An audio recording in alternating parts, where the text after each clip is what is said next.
Motivation and inspiration are two leadership responsibilities that all too often don't get the attention they deserve. The hiring process and finding the right talent are also big parts of the puzzle, but motivating a team or a workforce is a never-ending process and challenge. But let's be honest, finding ways to motivate your team is great for your bottom line too, since it directly connects to the success of your company. Research shows that a motivated workforce leads to increased productivity. It reduces absenteeism and brings about better profits and other benefits for the company. On today's edition of Career Hub, powered by the African Talent Company, we'll take a look at effective strategies for motivating your team. And I have with me Victor Achar, who is the head of sales, BrighterMonday Kenya. Welcome, Victor. Thank you so much for joining us. Glad to be here. All right, we'll start this way. Why is it critical for an organization to have a motivated team? Well, the way I look at it is motivation is a driving force that directs a person's behavior towards achieving a goal. And the business always has goals and expectations. So aligning these two things where the personal goal is aligned with the business goal is the thing that's most important in terms of motivation. All right, some people say, or experts have said, that it is essential and should I say cogent for a team leader or an organization to duly recognize or give credit to an exceptional team member. But then how do you do that without demotivating others that are yet to reach that crescendo? Well, I think the best practice in terms of motivation when you want to motivate the entire team is, yes, you want to be loud about the person who's overperforming, but then the rest of the team, you can always give them pats on the back. You can have specialized engagements with them where you're keeping them as motivated as the person who's performing at peak.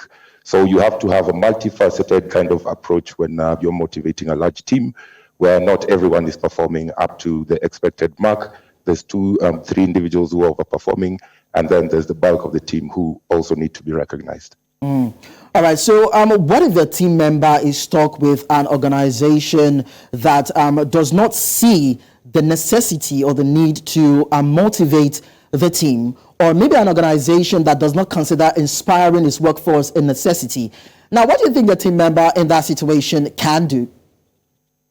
I think we can look at it from 2 perspectives. One is we move the objective of motivation from the organization down to the manager. I think the manager has a direct correlation with most of the people in their team, and that allows it to be a more personalized kind of approach where you're motivating people even without or within the absence of the organization focusing a lot on motivation of individuals. So I think that's one way. But then one of the other facets of motivation is individuals' performance or productivity. So aligning the individual's objective, because as humans, we all have our objectives, but then aligning that with how they can utilize the business as a vehicle to build onto their own goals should actually work as a second layer of that. All right, some people are actually thinking or saying that the best way to motivate a team or an individual is to give that person a raise or some sort of promotion.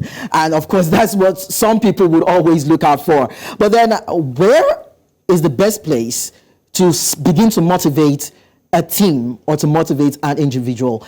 How do you place premium on the kind of motivation that is necessary to galvanize the kind of growth or, of course, positive outlook that you're expecting from a team or an individual?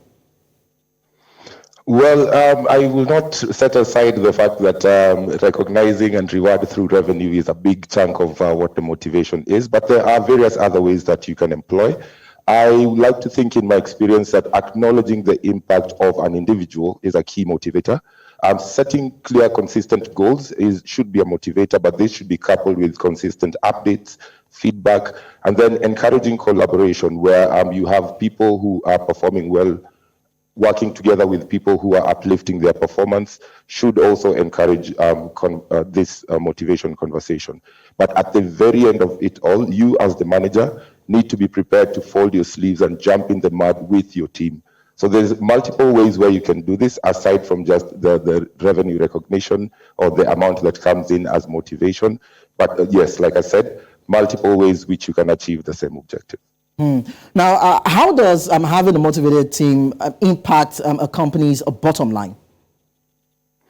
100% you see some growth in revenue or the bottom line. You will definitely see some growth if your team is motivated.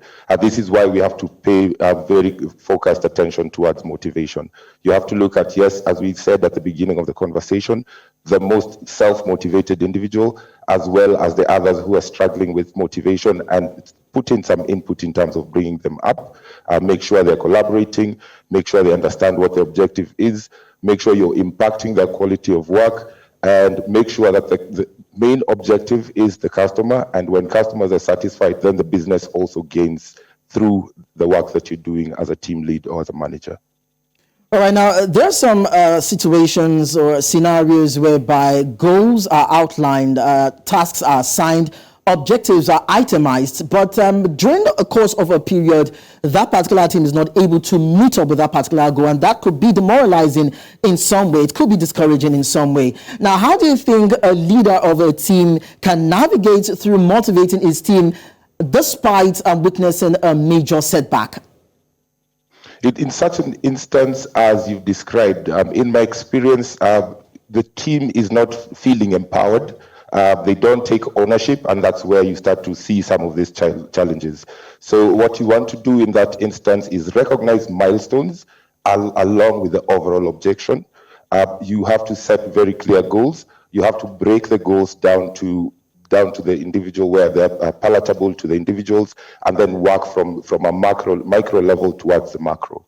All right, let's talk about the working environment now. Now, what sort of workplace culture do you think that an organization can imbibe and bring into the working environment to bring about optimism and, of course, forward-thinking thoughts for its workers? Because, of course, if you have a positive mindset, then you can achieve a positive growth in whatever it is that an organization is open for. So how do you bring about that kind of positive work culture into an environment? For me, a very supportive work culture builds into a positive work culture. Encourage learning, enhance motivation through small rewards. Like I said, you recognize the milestones as well as the overall objective being achieved. And feedback. I think feedback is one of the other very key elements where you're consistently giving feedback, and you will increase motivation while building a work culture. The one that I will always fall back on is your goals have to be very clear, very specific, and to some degree, you can distribute the challenges to top performing individuals can have higher challenging goals, while you have people who are building their performance have lesser challenging goals. I think those elements build into the culture of the organization in terms of motivation and driving towards the objective that the organization wants to achieve. All right, finally, Victor, to cap this up, what are the top 3 fail-proof trajectory or fail-proof strategies? Yes, the word is strategies that you think that an organization can imbibe to inspire and motivate a team? Okay, so what I think number 1 is you want to build the self-efficacy of the individual, where you have very clear expectations for this individual, but then there's always feedback and follow-up, which ideally would be the second layer. And the third layer would be you have some degree of dangling carrot, so to speak, in terms of you have a commission plan. If it's not practical for you, then you can have some bonuses where you utilize these instruments to build motivation of individuals. All right, thank you so much, Victor. We know that Africa has the potential in terms of new businesses springing up. And of course, if they can bring about this positive mind growth and of course, use the strategies that you have mentioned, then of course, we can have companies in Africa that will thrive and will succeed in time. Thank you so much for joining this discussion. It was my pleasure.